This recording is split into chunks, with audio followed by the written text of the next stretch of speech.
All right, I'm not sure where this video is going to go, but I will say one thing that God said to me a little while ago.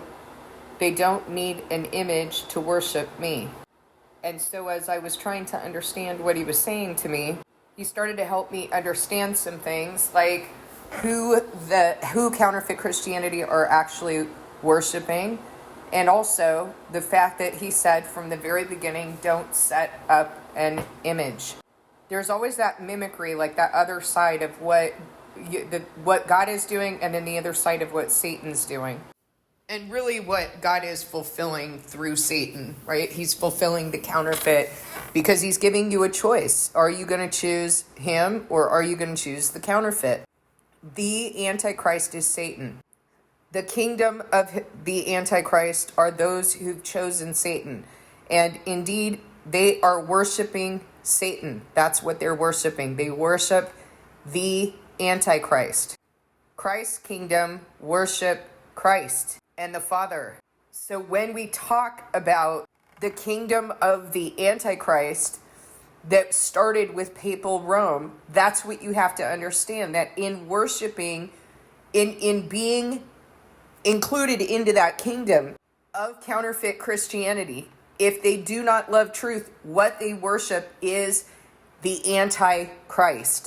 And they worship him through images that get into your heart through watching shows like The Chosen, movies like The Passion, looking at pictures of Jesus, the cross, counterfeit Israel.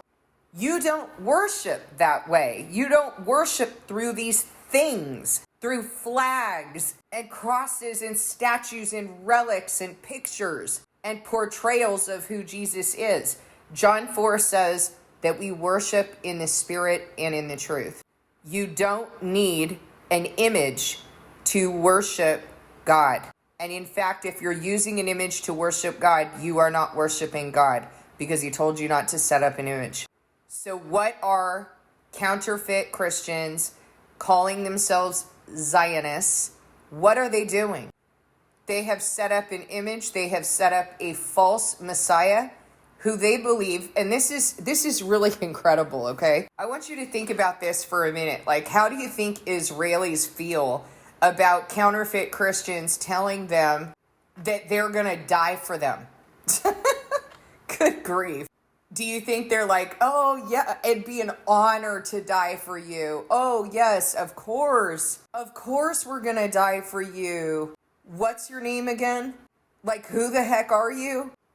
How stupid and insulting that counterfeit Christianity is like, let's hasten the coming of Christ by hastening the persecution that Israelis are going to experience at the hands of the Antichrist.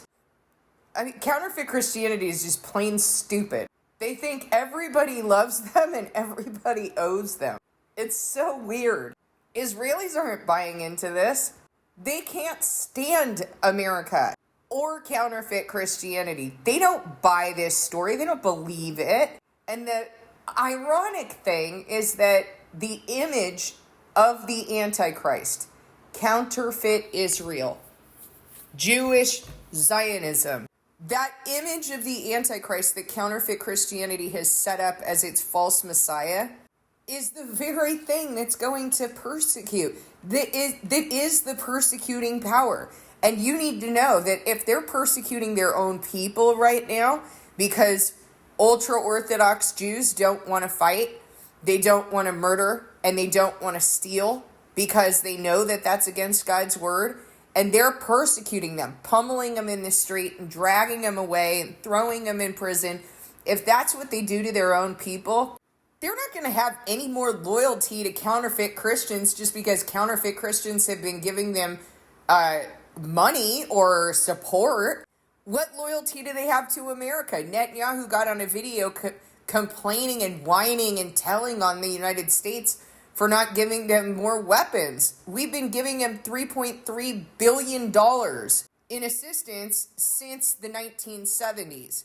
Do they have loyalty? No. If anything, the entitlement has increased, not decreased. So wake up, guys.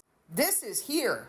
And what will help you to be able to identify and understand the Antichrist kingdom is that they worship the Antichrist. Because, I mean, it's a no-brainer. But we have been so distracted by what does this Antichrist look like? Oh, who is it? What man is it? Because of these false doctrines that it's muddled everything up. I mean, it should be very clear and plain to all of us that the Antichrist was already in the world, the Antichrist being the spirit of Satan.